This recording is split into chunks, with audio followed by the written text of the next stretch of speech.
안녕하세요. 주중형님 전문가입니다. 자, 오늘 강의에서는 주도주 찾는 법에 대해서 간단하게 설명을 해드리고자 합니다. 아마 이제 주도주 매매 이런 이야기들이 많이 드려보셨을 거예요.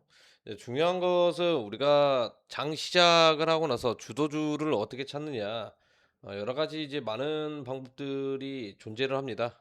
거래 대금을 먼저 체크를 하시는 분들도 있을 거고, 이제 거래량을 체크를 하시는 분들도 있을 거고, 아니면 전일자 이제 상한가 갔던 이런 테마 종목들이 오늘도 이제 올라갈 거다라고 이제 생각을 하면서 주도주를 좀 이제 체크를 하시는 분들이 이제 굉장히 많이 있는데, 이제 중요한 것은 이거인 것 같아요.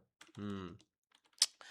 자, 주도주 테마 이제 공략은 다른 거 볼 거 없이 딱 두 개만 확인을 하시면 됩니다. 이제 방금도 이제 이야기를 했지만 거래량, 거래대금입니다. 사실 거래량과 거래대금은 같은 겁니다.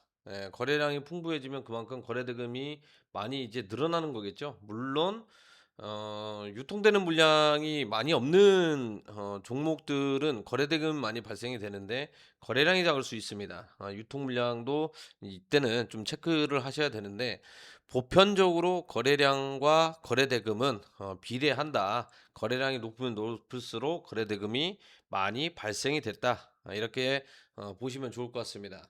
그리고 이제 영상을 보시고 그다음에 주식 투자하시는 분들도 많이 오래 계셨을 거고, 이제 최근에 이제 주린이 분들도 이제 새롭게 이제 편입이 돼서 매매하시는 분들도 굉장히 많이 있을 텐데, 이전에는 이제 프리마켓 특히 이제 NST 거래소가 없었습니다. 없었기 때문에 우리가 이제 본장 시작하고 나서 그때서야 주도주를 찾는 경우가 이제 굉장히 많았었는데, 지금은 대체거래소가 생긴 이후로 8시 부터 주도주가 어떤 게 나올 것인지 1 시간 미리 좀 파악을 할 수 있는, 이게 이제 좋은 건지 안 좋은 건지는 우리 투자자분들이 헷갈릴 수 있는데, 제가 이제 결론적으로 얘기하면 굉장히 안 좋은 그런 거래소다라고 보시면 좋을 것 같아요. 왜냐? 이미 이제 프리마켓 장세에서 이제 움직이는 섹터 종목들은 장난을 많이 치는 경우가 굉장히 많이 있습니다.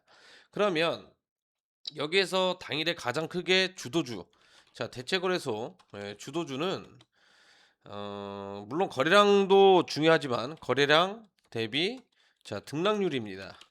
최소 20% 이상 상승 유지. 자, 유지가 본장까지 이어지게 된다면 당일에 주도 섹터 테마가 나와줄 가능성이 굉장히 높다라는 겁니다. 이 말은 뭐냐면 분명히 이제 대체거래소에 상승하고 있는 종목들이 있었는데 본장 시작하면 시간이 다가오면 다가올수록 힘이 빠지는 경우들이 굉장히 많이 있습니다. 등락률만 보고 이제 체크를 하는 게 아니라 거래량이 얼마나 많이 나왔느냐, 시장이 핫하게 이제 움직이고 있느냐. 물론 대체거래소에서는 개인들만 거래를 하는 게 아니라 외인 기관들도 동시에 거래를 하기 때문에 이 부분은 잘 체크를 하셔야 된다는 겁니다. 그래서 이 대체거래소 때 프리마켓 시장 때 최소 20% 이상 유지를 하고요. 거래량은 자 최소 100만 주 이상입니다. 자, 100만 주 이상 거래량이 나와줘야 당일 주도주가 이 섹터다라고 얘기를 해볼 수 있을 것 같아요. 이 영상을 찍는 시점에 주도주를 한번 이야기를 해드리면, 최근에 삼성전자라든지 하이닉스 상승 이전에 하락을 하고 있을 때 코스닥 개별 장세가 굉장히 강했습니다. 물론 호남 반도체 영향으로 건설주들도 많이 올라갔고요. 그 다음에 전선 섹터 많이 올라갔었는데, 이런 특이한 단기 테마 말고 전선 섹터를 예를 들어 드리면 상한가 간 종목이 있었죠. 바로 이제 KBI 메탈. 자, KBI 메탈이라는 종목과 그다음에 대원전선 종목과 그다음에 이제 선도전기라는 종목이 이렇게 이제 있었습니다. 이제 가장 최근이었죠. 자, 여기에서 이제 바라보게 되면, 자, 확대를 해보면 거래량이 많이 미흡하죠. 그 다음에 이틀째 거의 이제 준상한가 이상의 올라가줬을 때 최대 거래량이 많이 나아졌습니다. 그 이전에는 없었는데 물론 거래가 상당히 많이 없었습니다. 그러면 여기에서 어떤 종목을 봐야 되냐?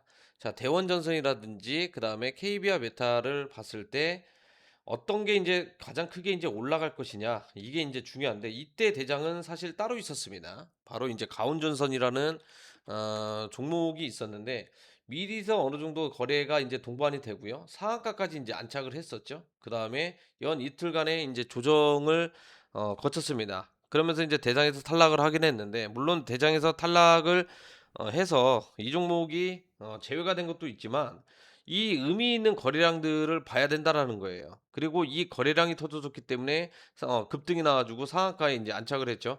그러면 우리 투자자분들이 이 가온전선이라는 종목이 주도 섹터가 과연 될 것이냐, 이렇게 의심을 할 수도 있습니다. 제가 인제 최소한 100만 주 이상 거래량이 나와 주고, 그다음에 거래 대금이 이외에 인제 상응하면서 비례된다고 이야기를 했었는데, 이전 강의를 보시게 되면 제가 눌림목 강의에 대한 영상을 업로드를 해 놨기 때문에 이 구간도 같이 보시면 좋다라고 인제 말씀을 드리도록 할게요.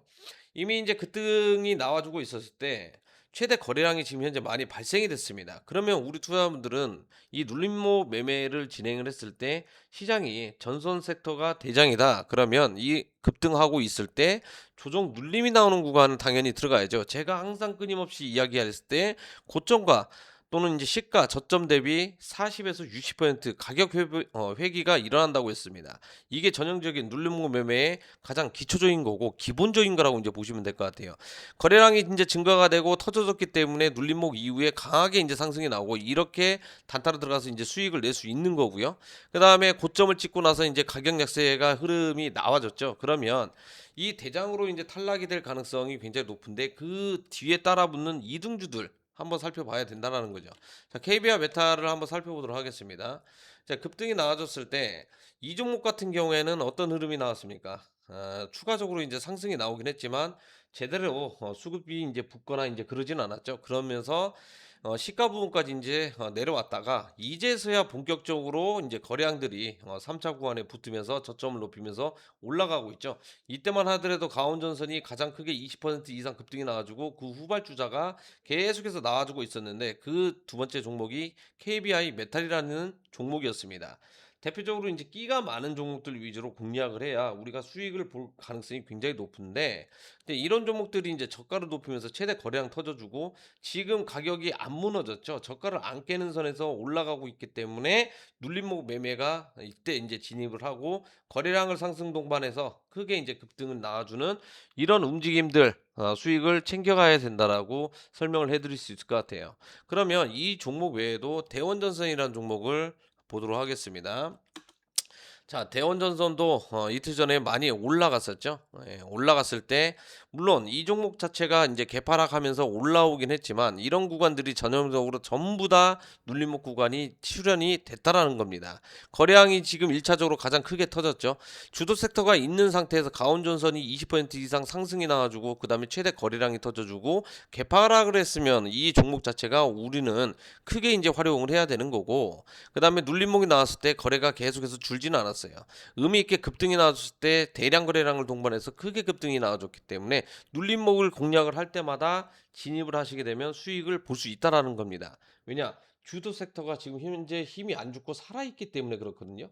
그러면 두 번째 구간도 마찬가지겠죠. 이 구간도 지금 현재 대량 거래를 발생이 되고 나서 가격이 한번 무너졌죠. 거래가 지금 현재 굉장히 없는 상태에서 가격을 떨고 놓은 상태이기 때문에 이때도 마찬가지였습니다. 전선 섹터가 계속해서 이제 올라가고 있죠. 전력 소비 쪽으로도 계속해서 상승세가 나와주고 있었는데, 의미 있게 지금 이 대장 종목들이 약세 흐름이 나와주고 있었습니다. 그때 대장만 하더라도 KB와 메탈이 상한가 근방으로 크게 이제 올라가고, 대원전선 우선주도 상한가에 금방 도달을 했는데, 본주 같은 경우에는 오히려 움직임이 많이 안 나왔어요. 영향을 받을 가능성이 굉장히 높기 때문에 주가는 결국에는 상승 흐름을 타면서 크게 급등세가 나와줬다. 물론 시장 자체가 굉장히 어렵기 때문에 연속적으로 우리가 추세를 끌고 갈 만한 시장은 아니라는 겁니다. 그렇기 때문에 단기적으로 우리는 수익금을 작은 수익이어도 챙겨가는 이제 그런 투자분들이 이제 됐으면 좋겠고, 단순히 이 주도 테마 이 강의를 본다고 해 가지고 이제 종목을 우리가 선별하기가 굉장히 어렵죠. 예, 그렇기 때문에 프리마켓 장세에서 의미 있게 이 종목이 오늘 주도 섹터냐 아니냐 확인을 하시고 그다음에 거래량 대비했을 때 최소 20% 이상 유지가 되는 종목이 한 종목이 있어 줘야 되고요. 그다음에 거래량이 최소 100만 주 이상 터져 줘야 그 섹터 자체가 당일에 인제 주도 섹터 테마다라고 설명을 해 드릴 수 있을 것 같습니다. 그리고 삼성전자와 SK하이닉스 ETF 상품 자체가 출시가 돼 있는 상태에서 지금은 주도주 찾기가 굉장히 어렵죠. 의외로 쉬울 수 있습니다. 왜냐? 어차피 종목 자체가 두 종목밖에 없습니다. 반도체 대형주들 쏠림 현상 때문에 이 현상은 이제 선물 차트라든지 지수 차트라든지 활용을 하시면서 매매를 하시게 되면 오히려 손실보다 수익 볼 확률이 굉장히 높다라고 자신 있게 제가 설명을 해 드리도록 하겠습니다. 자, 오늘 강의는 주도수 이제 찾기 간단한 강의였습니다. 반드시 눌림목 매매 강의와 병행을 해 가지고 보셔야 이제 효과는 극대화된다라고 설명을 해 드리면서 오늘 강의는 여기서 마치도록 하겠고요. 마지막으로 구독, 좋아요 한 번씩 눌러 주시면 감사하겠습니다.